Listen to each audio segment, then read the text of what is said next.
जम्मू में बढ़ते अपराधों को लेकर शिवसेना उद्धव बालासाहब ठाकरे के अध्यक्ष मनीष सानी ने जो है एक मुलाकात की है। ये मुलाकात आईजीपी जम्मू उनसे हुई है और बता दें क्या कुछ बातचीत हुई है वो भी हम बताएंगे, लेकिन इस बढ़ते अपराधों को लेकर मनीष सानी का क्या कुछ कहना है इन्हीं से जानते हैं।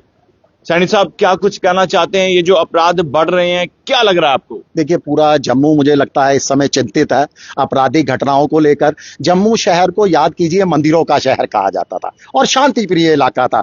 1990 के बाद हमने कभी गैंग वॉर भी नहीं देखी। यहाँ पर किसी तरह की गैंग वॉर नहीं हुई क्योंकि पुलिस ने उस समय बहुत बेहतरीन काम करते हुए गैंग को खत्म ही कर दिया था। कोई गुंडागर्दी गैंग नहीं थी। हम बल्कि बाहरी राज्यों में जाते थे ना, बड़े गर्व से कहते थे कि आप जम्मू आइए, रेलवे स्टेशन से, एयरपोर्ट से, दिन को रात को महिला अकेली भी अगर गहने लेकर भी जो है पहनकर भी पैदल चलती थी तो किसी तरह की उसको लूटपाट की घटनाएं नहीं सुनी थी। मगर अब दुर्भाग्यपूर्ण लगता है, ऐसे लगता है कि जैसे अपराधियों के अंदर ना वो वर्दी का जो खौफ है ना वो पूरी तरह से खत्म हो चुका है। हमने बिल्कुल जम्मू संभाग के जम्मू डिवीजन के आईजीपी श्री भीम सिंह टूटी जी से भी मुलाकात की, उनसे भेंट की, उनको मेमोरेंडम सौंपा और उनसे बिल्कुल डिटेल के अंदर डिस्कशन भी हुई। उनको सुझाव भी दिए गए कि किस तरीके से जो है इस अपराध पर काबू पाया जा सके। देखिए, अपराधिक जम्मू के अंदर मंदिरों का शहर आज क्या बन चुका है? पहले ये मदिरा का शहर बना, आज ये अपराध का शहर बन चुका है, नशा तस्करी का शहर बन चुका है। और जो थोड़ी बहुत रही सही कसर थी ना, वो मुझे लगता है कि ये जो गैंग वार अब एकदम से शुरू हुई है, गोलियां चलनी जो है वो शुरू हुई है, उसने पूरी करके रख दी है। कभी हमने नहीं देखा था। आप देखिए, बीच चौराहे के दिन के उजाले में और पुलिस स्टेशन से मात्र कुछ गज की दूरी पर, उस जहां ये घटना घटती है उसके सामने बच्चों का स्कूल, वहां पर जो है दिन दहाड़े आते हैं, गोलियों छन छलनी करके एक को मौत के घाट उतारते हैं। और उससे भी बड़ी जो है वो दिक्कत तब होती है जब वो बड़ी आसानी से जो है वहां से फरार होने में भी कामयाब हो जाते हैं और पुलिस एक हफ्ता तक खाली हाथ रहती है।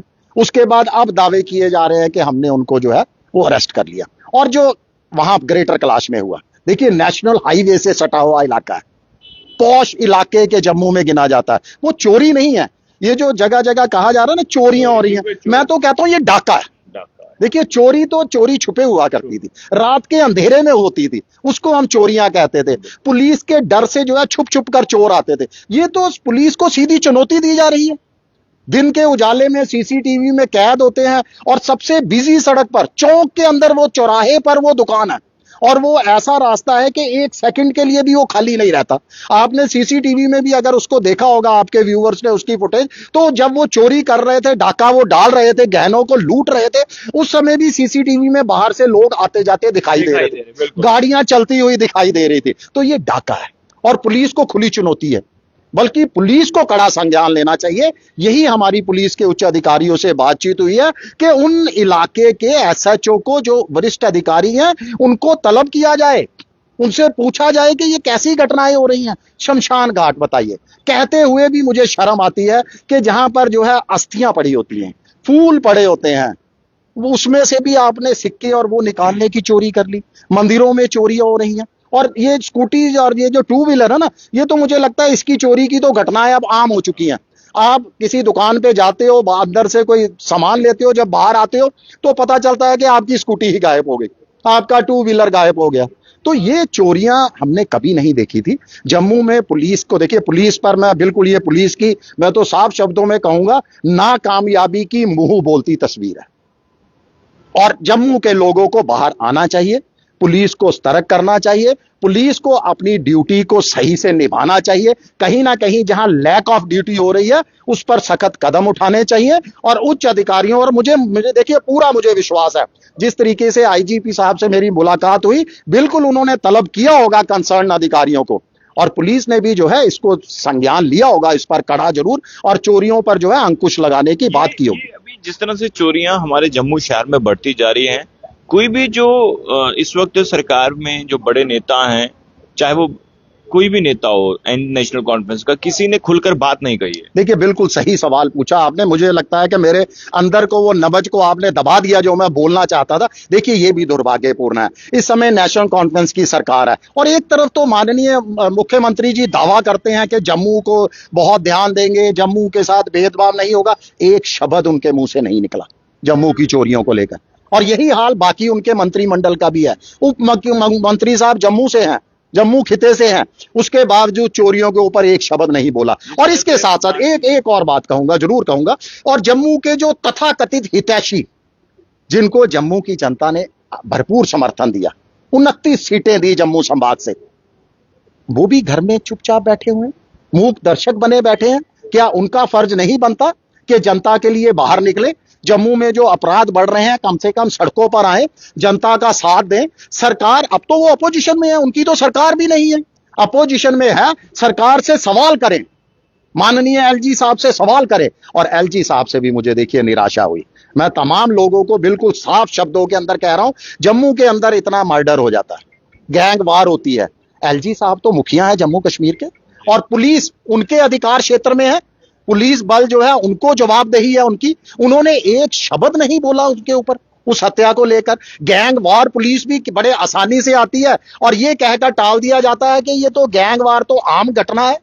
अरे ये आम घटना नहीं है, दूसरे राज्यों की आम घटना होगी, मगर जम्मू कश्मीर, जम्मू खास करके जो मंदिरों का शहर है, यहां के लोगों ने इस तरह की आपराधिक घटनाओं को नहीं देखा था। हमें बहुत दुख पहुंचता है जब हमारे जम्मू के अंदर, मंदिरों के शहर के अंदर इस तरह की आपराधिक घटनाएं रोजाना सुनने को मिलती है। बहुत दुख पहुंचता है। और उससे भी बड़ा दुख पहुंचता है जब जनप्रतिनिधि खामोश हो जाते हैं, मूक दर्शक बनते हैं, एक निंदा तक नहीं करते। अभी जो हालात है इस वक्त, उसको लेकर आईजीपी साहब ने क्या कुछ कहा है? क्योंकि इससे पहले डीआईजी जीएस की रेंज की बात करें, उन्होंने साफ तौर पर आदेश सबको सुनाए कि अब सतर्क से जो है सख्त से सख्त कार्रवाई जो है वो की जानी चाहिए। गैंगवार को लेकर उन्होंने कहा है कि कोई भी गैंगवार जो है वो, उसको लेकर पुलिस ने नाकाबंदी भी की। बीते दिनों भी आपने देखा पुलिस ने भी अच्छा काम किया है और पुलिस को जानकारी थी, रिलायबल इनपुट्स थे। और उसके बाद रिंग रोड में नाका लगाया जाता है जहां पर एक गैंगस्टर को जो है गोली लगती है और दूसरे को जो है पुलिस गिरफ्तार करती है। तो पुलिस इस वक्त इन तमाम चीजों को लेकर अब सतर्क हो रही है। देखिए बिल्कुल, रिंग रोड का भी नाम लिया आपने, याद दिला दिया। ये भी देखिए जम्मू में नया बना हुआ रोड है, रिंग रोड, और वो भी क्या बन चुका था, आपराधिक घटनाओं का एक तरह से अड्डा बन चुका था। और बिल्कुल पुलिस की मैं कई जगह पर तारीफ भी करूंगा। इसके इन बड़ी बड़ी घटनाओं के बाद पुलिस जो है वो हरकत के अंदर आई है।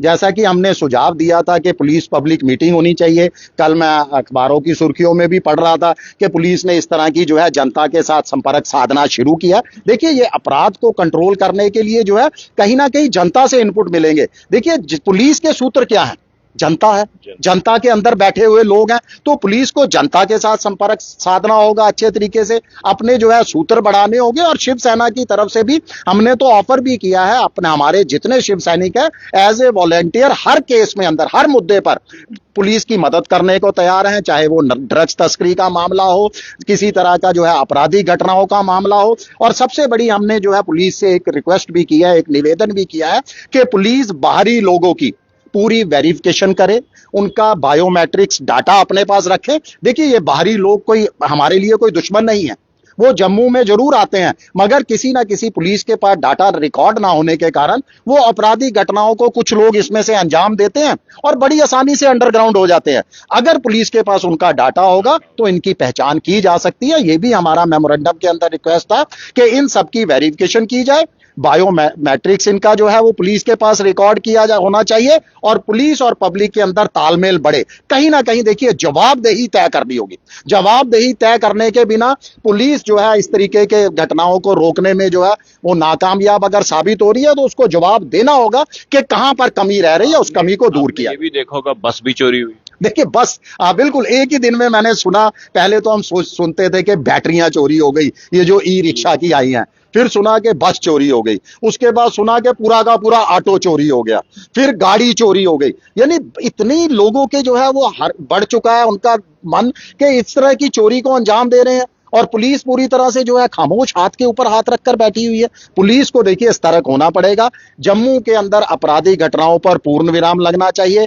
इस तरह की जितना भी गैंग वॉर है वो पूरी तरह से खत्म किया जाना चाहिए। हम तमाम लोग पुलिस के साथ है। पुलिस आगे बढ़े, इनके साथ सख्त कार्रवाई करे। हम पुलिस की हर तरफ से जो है समर्थन करने के लिए तैयार हैं। चलिए, शुक्रिया मनीष सैनी साहब। तो देखिए, जम्मू में बढ़ते अपराधों को लेकर एक मुलाकात आईजीपी जम्मू से की है मनीष सैनी ने, और शिवसेना उद्धव बालासाहब ठाकरे के ये जो है अध्यक्ष हैं जम्मू कश्मीर के।